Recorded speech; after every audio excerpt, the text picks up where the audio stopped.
هل تعرف قصة النملة المجتهدة؟ استمر في المشاهدة لاكتشاف الدرس المهم. كانت هناك نملة تتوجه يومياً إلى عملها بنشاط وسعادة. كانت تنجز الكثير دون إشراف.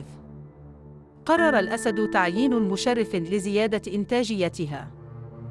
وظف صرصور كمشرف.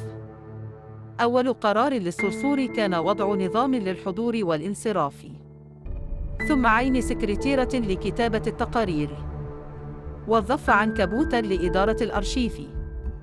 تكاثرت التقارير والإجراءات البيروقراطية. أصبحت النملة مرهقة وأقل إنتاجية. تعلم الأسد بأن الإشراف الزائد يقتل الإبداع. هل تعتقد أن الإدارة الزائدة قد تكون ضارة في بعض الأحيان؟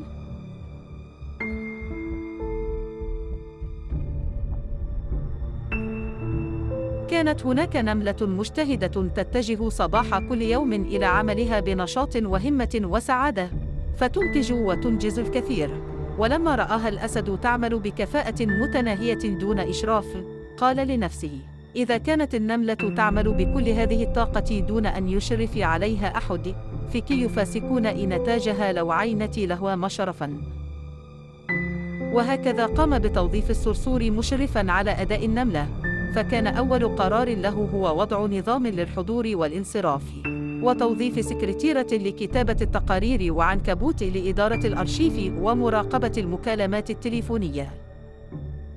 ابتهج الأسد بتقارير الصرصور، وطلب منه تطوير هذه التقارير بإدراج رسوم بيانية وتحليل المعطيات لعرضها في اجتماع مجلس الإدارة. فاشترى الصرصور جهاز كمبيوتر وطابعة الليزر، وعين الذبابة مسؤولة عن قسم نظم المعلومات. كرهت النملة المجتهدة كثرة الجوانب الإدارية في النظام الجديد والاجتماعات التي كانت تضيع الوقت والمجهود. وعندما شعر الأسد بوجود مشكلة في الأداء، قرر تغيير آلية العمل في القسم، فقام بتعيين الجرادة لخبرتها في التطوير لإدراي.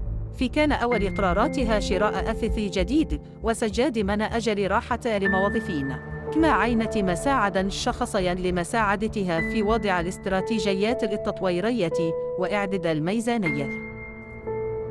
وبعد أن راجع الأسد تكلفة التشغيل، وجد أن الضروري تقليص النفقات تحقيقاً لهذا الهدف، عين البومة مستشاراً مالياً. وبعد أن درست البومة الوضع لمدة 3 شهور، رفعت تقريرها إلى الأسد، توصلت فيه إلى أن القسم يعاني من العمالة الزائدة، فقرر لأستفصل للنملة لتصور أدائها وضعف نتاجيتها.